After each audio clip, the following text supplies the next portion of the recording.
right, so moving on to actual. No. We have indie games now. So there was a ton of indie stuff. What? You keep on skipping the Octodad, man. Yeah, I can't skip the Octodad because not only was that my best indie game of the show, I think it was yours as well, wasn't it, Sebastian? Oh yeah, like that was like one of the Yeah, first games I played when I went there. I went straight upstairs and played Octodad. yeah. So Yeah. Octodad was like you had to get your hands on it. Oh yeah. And I Yeah, remember like a couple years back when it was at GDC, just in like the little IndieCade corner, I was like, man, this is a crazy game. But now to see it come like full circle on like a console is pretty amazing. yeah. This game is totally ridiculous for people that aren't aware of Octodad. Rachel, Bobby, have you guys checked this game out at all? I did. Yeah, I did. it's freaking nuts. You control a octopus man in an environment, and it's pretty much like you're going through his daily routines with him. Only because he's an octopus living in a man's world, things aren't things aren't as easy as they should be for him per se. So there's a lot of trying to coordinate his arms and his legs and get stuff done becomes pretty ridiculous. Very, very, very quickly. And it's just adorable. That's all there is to it, right? Right, Sebastian? He's not even listening to me. That's cool. Oh, yeah. Yeah, did you guys play Octodad at all? Rachel, did you play Oh, Octodad? Sebastian. What'd you think of Octodad? Yes. Didn't you? I liked it. I thought it was cute. Yeah. Now, is that I can't recall. I know it's going to be like a PS4 launch game, but I believe it's also PC. I think it's might already be PCable. I'm going to double check on that. PCable. It's already PCable. That's Yeah. funny. Yeah. Oh, let's see. I'm double checking just to make sure. But in the meantime, Bobby, why don't you give us your indie pick? Well, I double check on Octodad availability. My indie pick is Loco Cycle. Loco Cycle. I didn't even see this. What is this? Yeah. Loco Cycle is the Xbox One game by Twisted Pixel. I adore Twisted Pixel. How did I miss this? Yeah, I'm a huge Twisted Pixel fan. Been fan. Explosion Man, Yes. Gunstringer, fantastic stuff. And this is actually one of the games that I like for Xbox One. It was really fun.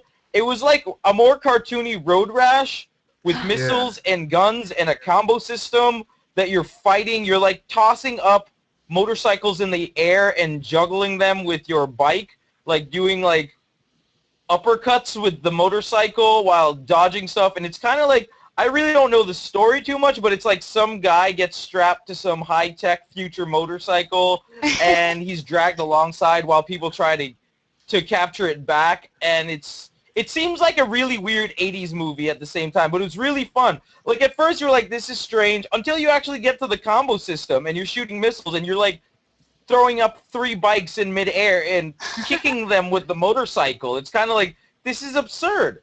And then you really get into it. Like, this is actually really a fun game. I mean, Nice. It's just really fun. That's what I said. And it was like, I wasn't really impressed by, I'm not going to go into the Xbox One, but I wasn't really that impressed with Killer Instinct. So I was like, okay, let me try something else. And I stumbled onto Loco Cycle and I was like, this is cool. There's ships coming at you, like helicopters coming at you. You're shooting stuff. It has elements of, you have robot guys you're fighting, and you're just throwing up kicks and, uppercuts with your motorcycle. It's just silly, Twisted Pixel fun, and it's actually a game that I do want to play for Xbox One. It seems like a bunch of fun. I'm pretty sure it wouldn't be that long of a game, but it was just, it reminded me of a mixture of, Cruisin' USA and Road Rash. It looks like I definitely get the Road Rash vibe, maybe with like Trials. Have you played Trials at all? Mm-hmm. Yeah. But the Cruisin' USA thing is just like, because you have checkpoints, and, when things pop up, like incredible, awesome, it's so cornball, it feels a lot like playing Cruisin' USA or something in the arcade. it has this. That's what it really feels like. It feels like a game I would play at the arcade. So for the future Nice. of Xbox Live Arcade, I think this is a good start because it really does feel like a cool arcade game that I would have played that a long time ago. But it's fun. I would say it was really fun and one of the best games I played at E3 just for the fun factor. I was never bored with it and I wanted to completely keep playing, but there was a line behind me, so I just had to pass up the controller. Yes, be polite. Exactly. All right. And Rachel, what was your indie game of the show? I really liked Rain. You're like this invisible boy that would only pop up during the rain or in the rain, and there were other monsters and stuff you had to avoid in the rain. And I loved the way the narrative was. It was kind of almost like it's almost like a book, really. And No. the words would come up. I don't know. It's actually really hard to explain now that I think about it. But I saw it at the Sony booth up in their PSN section, and I thought it was just really creative, really well done, and I liked the overall look and story of it. No, this is not a sequel to Heavy Rain No. or anything like that. It's not It has even related nothing to do it. with Heavy Rain. Yeah. Right. I Plays saw. Jason and he's come back as a ghost and he only appears in the rain. He's still Yeah. looking for that balloon. Yeah. Yeah, that game. They showed the trailer during the Sony press conference, and I was like, oh, that looks kind of interesting. I like rainy days in general, so it looks like a That's game. why you're in San Francisco. Yeah, and that kind of appealed to me just because I like I want to play a gloomy, rainy game like I live in Seattle or something like that. So I don't know. I'm kind of curious to see more about that. Is it like a puzzle game or an exploration game or? It's more of an exploration game than Yeah. puzzle. Yeah. So are you dead? Are you like a ghost? Or do they even really think get you're into a that yet? ghost. You're just invisible. Yeah, you don't get into all that yet.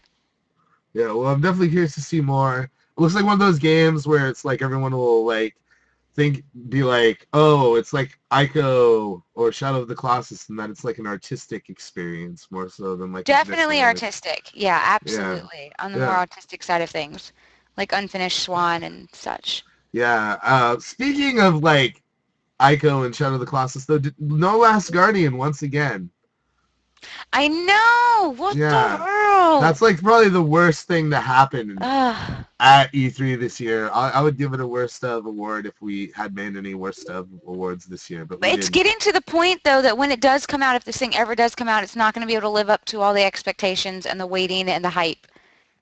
It's getting Yeah. to that crucial point that a game just can't come back from after that. It's getting about to get Duke Nukem Forever. It is. It is, yeah. All right. Well, hopefully we'll hear more